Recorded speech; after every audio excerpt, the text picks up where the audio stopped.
Have you ever had that question posed to you, if you could live at any other time, what would you choose?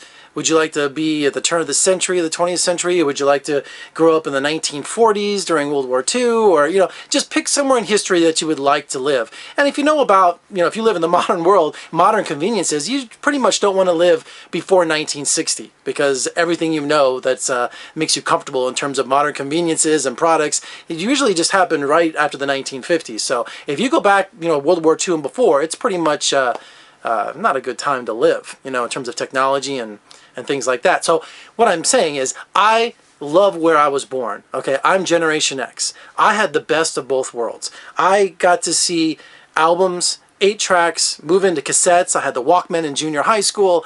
Then we moved on to home video, VHS, beta, Laserdisc.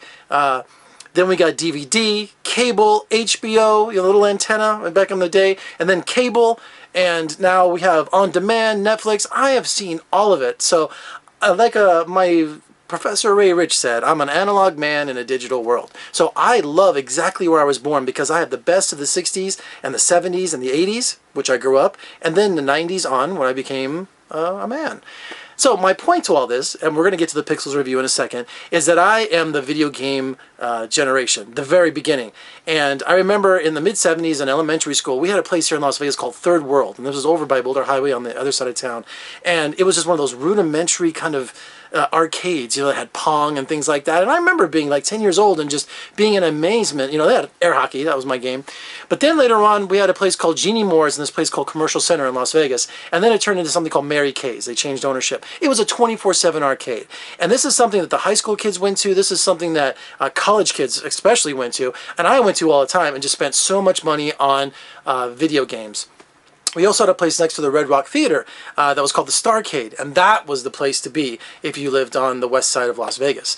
And I spent a lot of time and a lot of allowances there playing Space Invaders and Asteroids and Galaga and all those games. In fact, my buddy Carl, my junior high best friend, we were the first people in town to find the Asteroids game. It was like this little drive-in place called Nifty's where you got tacos and hamburgers, one of those kind of retro places back in the 70s.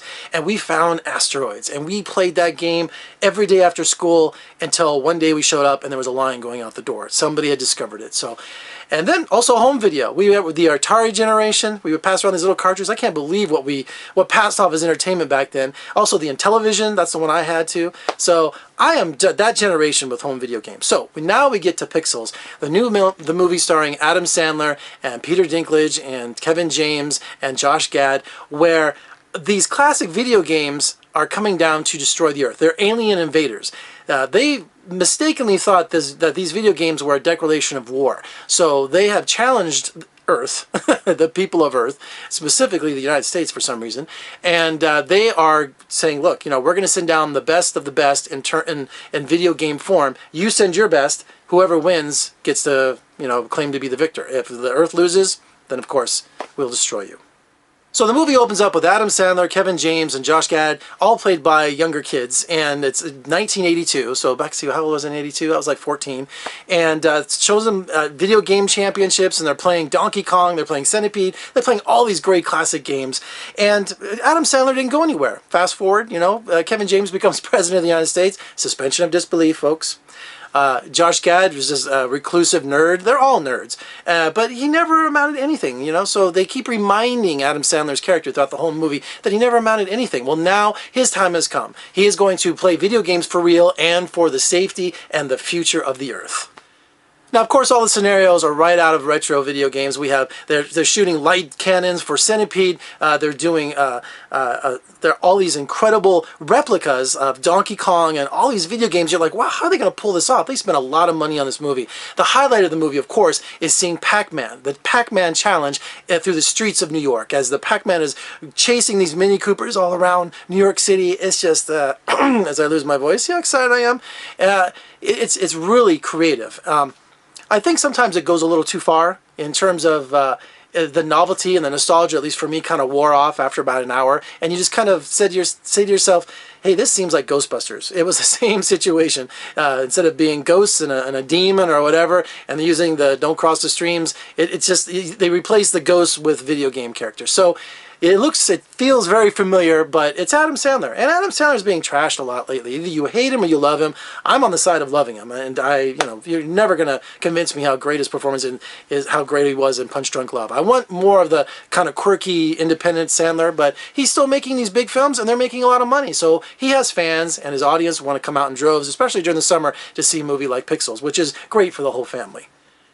Now, of course, stealing every scene he's in as the fire blaster is Peter Dinklage. Game of Thrones, station agent, elf.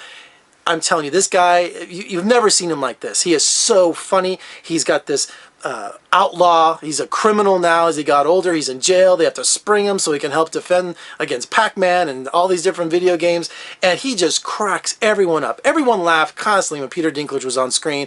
I didn't think you could show up Adam Sandler and Kevin James. Even Josh Gad is kind of kooky in this movie. But Peter Dinklage just trashed them all in terms of he just stood out more than anyone else in the movie. All right, yeah, you guessed it. It's in 3D. But you know what? It works this time. You feel like you're inside the video game with the 3D glasses. Usually I'm not an advocate of 3D. Very few films, where I'm like, hey, this really is a terrible time. But the 3D for Pixels, it really works. All right, so I'm waxing nostalgic all through Pixels, wanting to play Space Invaders, wanting to have my own Asteroids game, and I've come very close to having those in my own house. But you know what? You can download all these video games that would fit on your cell phone now. So it's just amazing how far technology's come along for an old grandpa like me. I'm not really a grandpa. I just use that term to show that I'm kind of old. So Pixels, summer popcorn fun. Adam Sandler. Yes, the movie had some bumps. Had a little bit of slow parts. You probably could have cut 20, 30 minutes out of the movie. But overall, I love the concept. All right, for more reviews and interviews, just surf on over to my website at vegasfilmcritic.com. Pick up my podcast at iTunes. And if you like what you see, please subscribe, comment, give me a thumbs up. Hey, and make sure you check out my Twitter page also. I'm Jeffrey K. Howard. I'll see you next time.